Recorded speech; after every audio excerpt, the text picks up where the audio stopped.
Hello, everybody. You're listening to the Startup Secrets for Entrepreneurs. I am your host, Shelby Oleschlager, and our mission here is to help entrepreneurs make a difference and navigate the messy world of startup or relaunch. Join me today where we dig deep with our guests to give you the best concepts and strategies to fast track your business. Today, our special guest is AnnMaria Demars is here. So AnnMaria, please give yourself a welcome and tell us a little bit to get started, who you are and what you do. I am president of 7th Generation Games. We make educational games and the tools to make them. We have 20 games we've developed, and we started out on an American Indian reservation, what y'all in Canada call as First Nations, and thought we were going to be making games, teaching math centered around a Native American storyline, and we'd be this little niche company. And then we did our first Kickstarter, and people wrote to us and said, is this only for Native American kids? Because I have trouble getting my kids to do math too. And then the next thing you know, COVID happened, our user numbers doubled and they doubled again and they doubled again. And so now we have over 130,000 kids playing our games.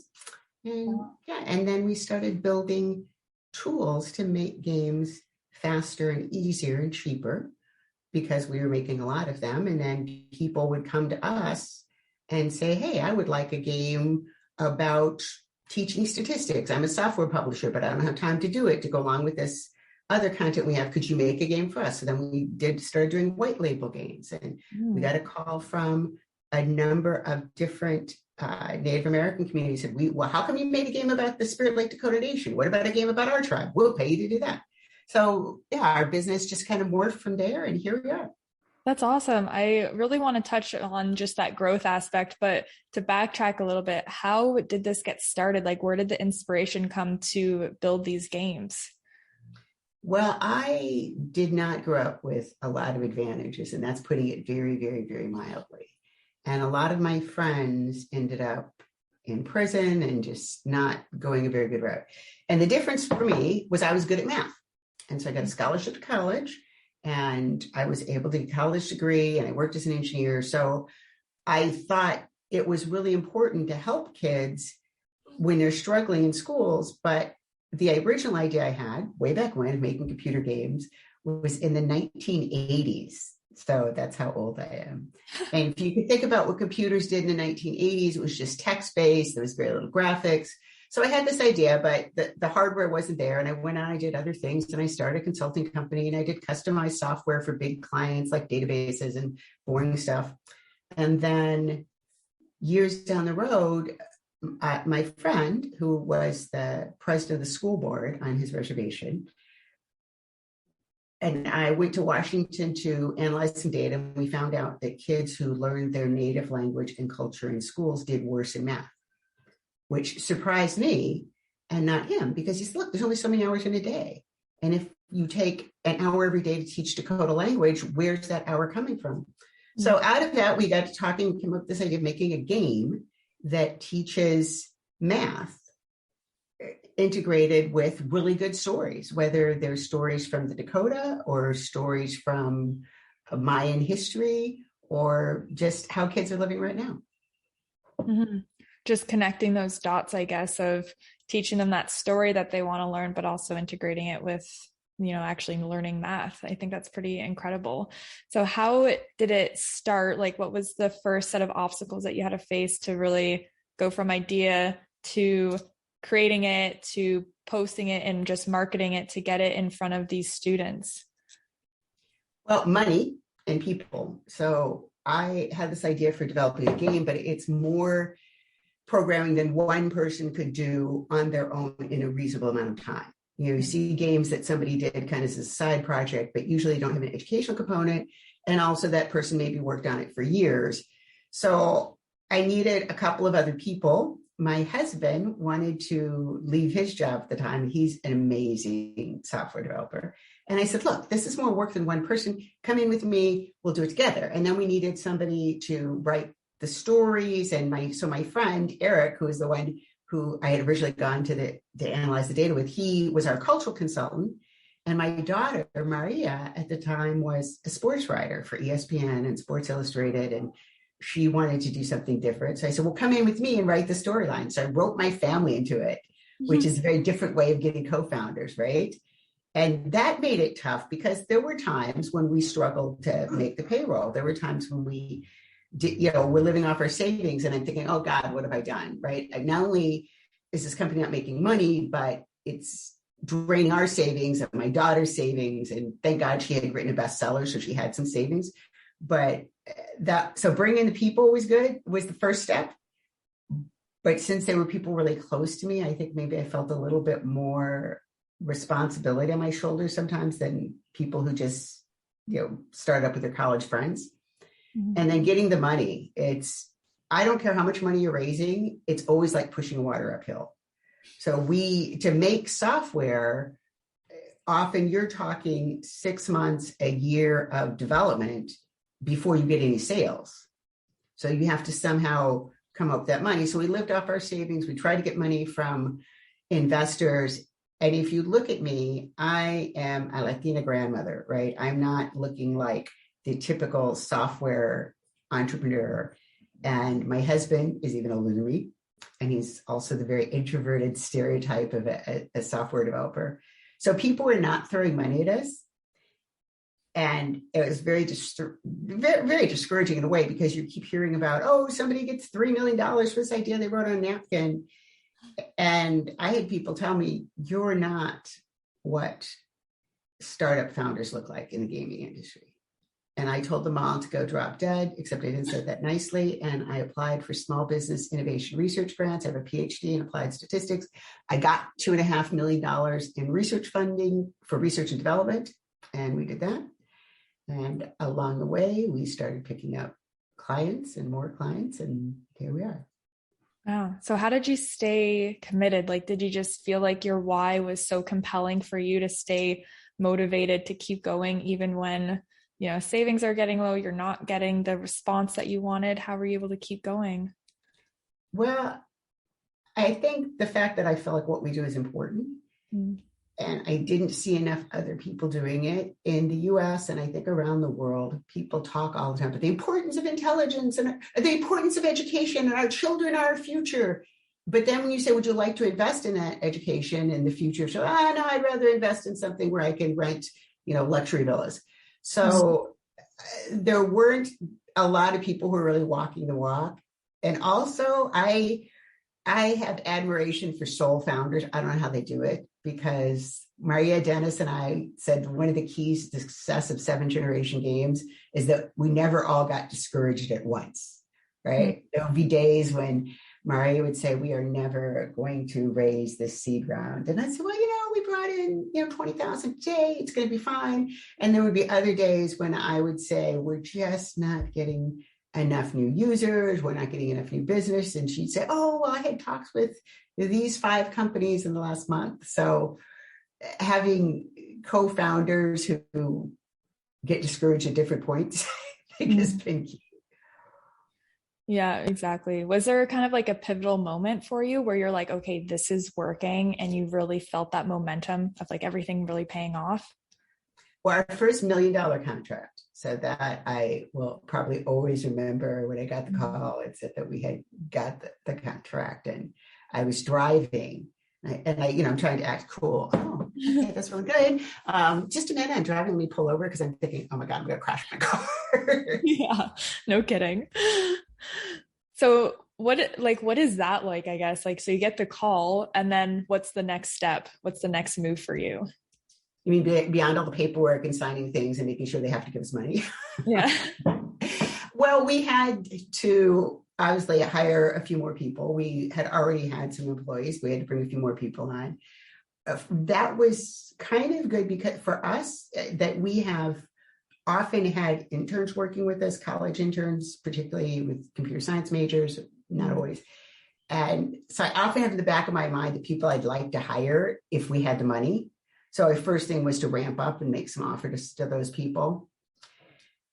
And as we have grown beyond the 3 people, beyond being able to have a meeting in a Mini Cooper, we have had to document things better.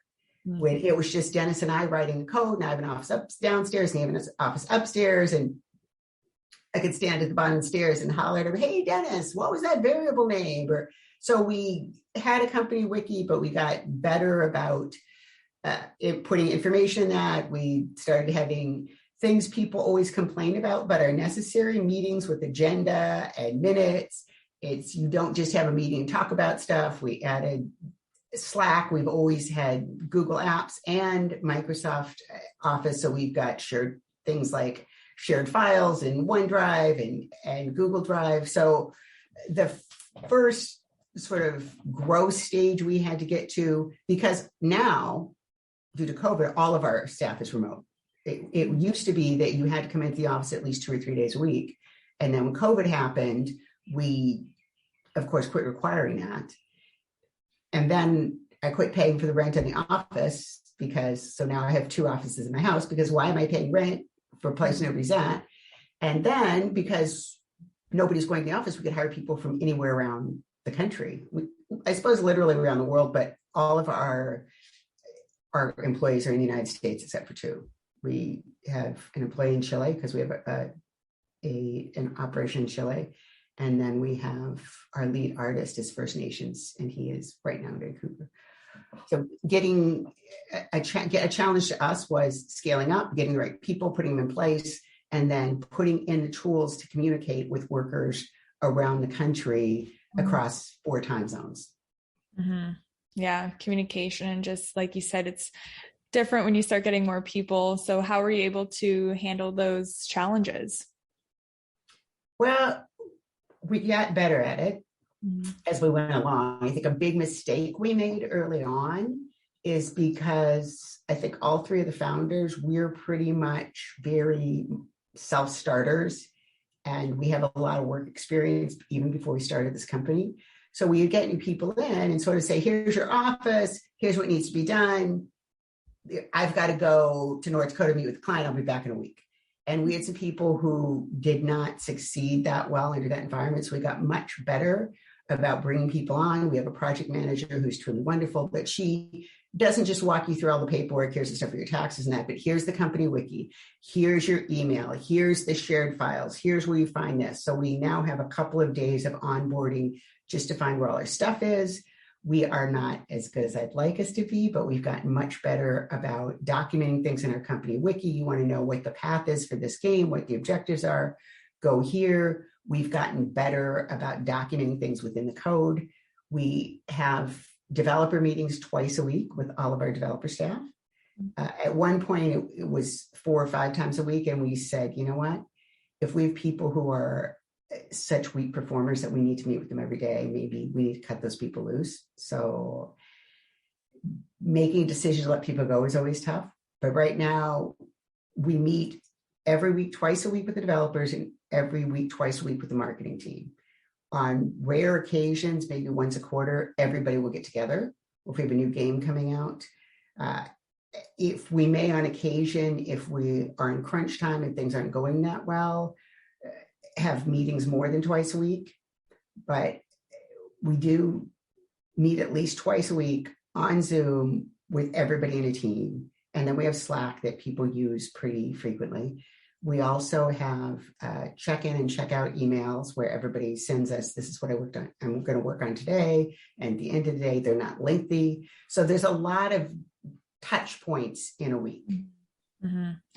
Yeah, I could see that being important for sure, especially for you, just to keep track of what's happening and what, the projects that you're working on.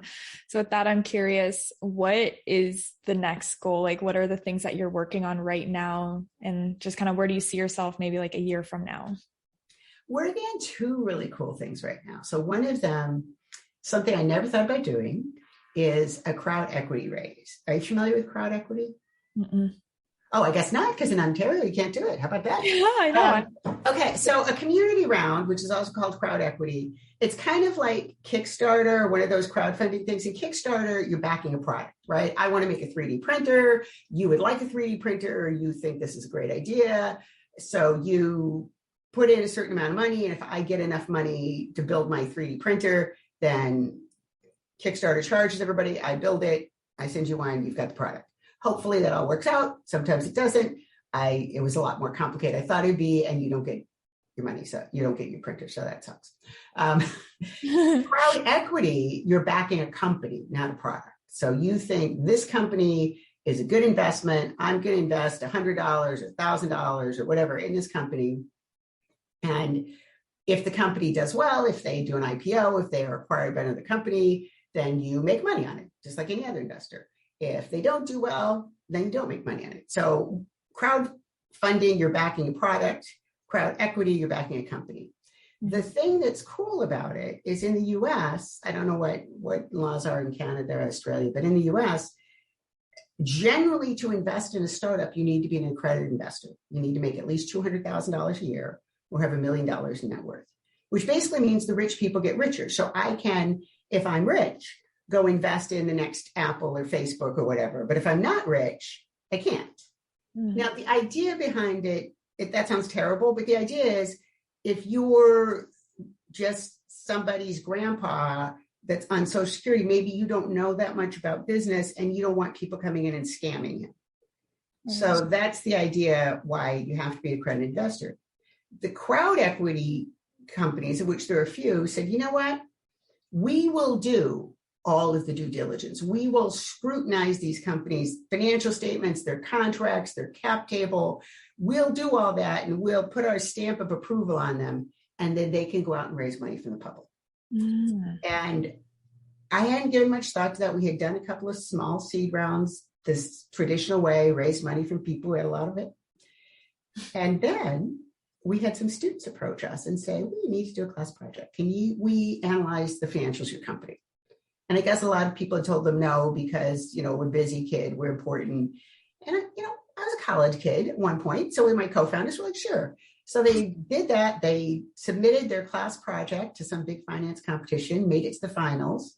Their professors thought it was so good that they came to us and said, hey, our university does this community round with all of our alumni. Would you like to be one of the companies we send out to all of our alumni? So we said, sure. And that's how we got to doing it. So we have a crowd equity round. If you're not in Ontario, Quebec, or Alberta, you can invest. The minimum invest in our last round was $20,000. In a community round, it's $100,000. So it's a way for, the average person to get into investing. So it's kind of cool. So that's a cool thing we're doing now.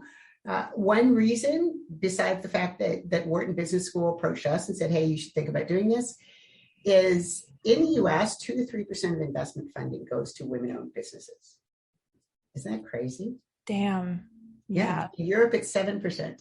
So being a company 2/3 owned by women and seeing a lot of the things that we hear other people talk about, it's not just us, that we have to meet a higher bar before investors are considering us. We see, let's skip over this and let's go to the community and say, hey, we're making great products. We have revenue, invest in us. So that's a super cool thing we're doing now. The other super cool thing we're doing now is customized game development, because like I said, we developed our own platform that kind of think WordPress for educational games. So before WordPress, if you want to build your own website, you need a lot of knowledge, right? About how to make a site. You need to make your own server. You need to code HTML and CSS and PHP and SQL. And now you can go online and you can pick a template and you can pick some plugins. So we've kind of done that for educational games. And so now we can make games, instead of it costing $250,000, we can do it for $50,000. So that lets us get into really small markets. If you wanted a game on maple syrup, because you're the maple syrup, distributor, we could do that, right? So it's pretty exciting times at 7th Generation Games. That is really cool. I love both of those things, and just how that natural progression of people coming up to you to be like, hey, do you want to experiment with this? And it happened to be a really great thing for you. So I like that story. I'm curious. So for anyone listening, that's like, hey, we want to get involved. Who really is your ideal client? What age group, age bracket are the students that you're trying to target? Here's the funny thing. I can tell you because I'm a statistician, right? 90% of our users are between the ages of 8 and 14. They tend to skew more towards the 11 to 14. But 10% are older people. And there's this whole group called silver gamers. So that play our games, because we make games in English, but we also make them in Spanish and English, bilingual games, in Lakota and English, Dakota and English. So some fraction of them are people who want to improve their second language skills. And this is a much more fun, interesting way of doing it than some of the boring apps that are out there. Some of them are people who either are Indigenous themselves or interested in Indigenous history and culture. And we did all of these games with those communities. So they're interested in that. Or they want to just keep their mind sharp, right? So it's kind of like Sudoku.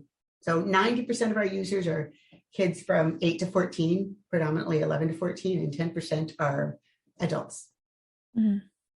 Nice. That's good. Yeah. I could see that being really helpful for older people just wanting, or, you're not in school anymore, but you still want to, like you said, keep that brain sharp and do things that are going to activate it. One of my final questions I have, just to go full circle here, what is one thing, like one of the best pieces of advice that you've heard along this journey, or one thing that you really want to leave the listeners with today? The most important thing for a startup is to just keep going. And everybody says that, but it gets difficult. It gets difficult when you're making the payroll out of your savings. It gets difficult when you hear no 50 times from investors when you're asking if they want to invest. It gets difficult when you really thought you had locked up that contract and then the check doesn't come through. So the biggest thing that any startup needs to do is just survive. If you keep going long enough, you will figure it out. But that means you have to be willing to change. If you find out that people aren't willing to pay for fancy cakes, maybe you need to go to making cookies that are cheaper. Maybe you need to go to having a sit-down restaurant. I wanted to do courses for college students, like remedial education. And the first customer we went to, which was a tribe, a First Nation, they said, that's not what we want. We need something that intervenes earlier. Mm-hmm. So that's where we started with the 3rd through the 8th grade. So you have to be willing to listen to your customers and shift from this idea you had that you were so excited about, really focused on. If people don't really want to pay for that, then maybe you can find something that's similar, but that people will pay for. Mm-hmm. And don't be afraid to ask people for money, because that's how you keep the doors open. Mm-hmm. Was that something that came naturally for you? Just the ability to kind of know your value and be able to ask for money? Oh God, no. I actually started out as an engineer, and then I was a professor, and I would be happy just sitting in my office here writing code forever. Yeah. And then my husband was in an accident and was sick for 5 years, and he died. So I had 3 small children to support.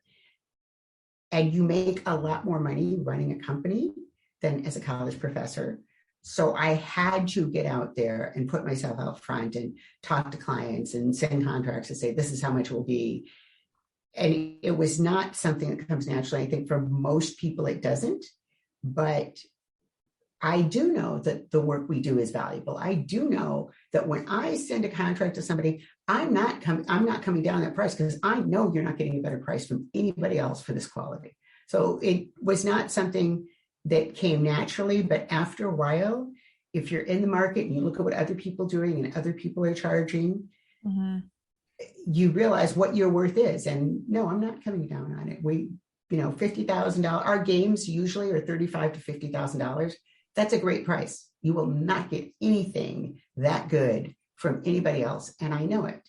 And if you know what you're talking about, you know it too. Mm-hmm. Just that conviction as well, like you can full-heartedly believe in it, and people feel that as well. So like, okay, like this is fine. So right. It is fine. By God. Yeah, damn right it is. Awesome. I love that. This has been such a good conversation. So if people are interested or they want to look into this or even invest, where can they find you? They should go to 7, it's the number 7, generationgames.com, and they'll find all about the company there. They can click on the big thing right in the middle that says invest in us, and that'll take them to the WeFunder. If they're in Ontario and they can't invest, they can still buy customized games from us. So if you have an idea for a game and you really would like it, but maybe you know what I really like? I've never made a game on a particular person. We did a Kickstarter. If you backed us $10,000, we would put a character in a game. And we had some people, we had an author, Derek Landy, shout out to him, he's super cool, did the Skullduggery Pleasant series. And he backed us and then did a contest for his readers who wants to be a character in a game. A couple people who are very wealthy backed us and said, put my niece in the game or whoever. I would like somebody who has tons of money say, I'm in love. I want a game made about my girlfriend, or I want a game made about my dad. I think it was super cool that somebody who had a lot of money just wanted a game about, because what a present, right? Nobody's come to me to do that, but I just think it'd be a fun thing to do. It would be, for sure. That would be a really cool gift. Very unique. So if you're mega rich, call me up. Yeah. Okay. Give me a couple years. I'll give you a call. That's awesome. Well, thank you so much for joining us. And I hope everyone took some things away from it, because I definitely did. So thank you so much for sharing some of your wisdom with us today. Great. Thanks for having me. Mm-hmm.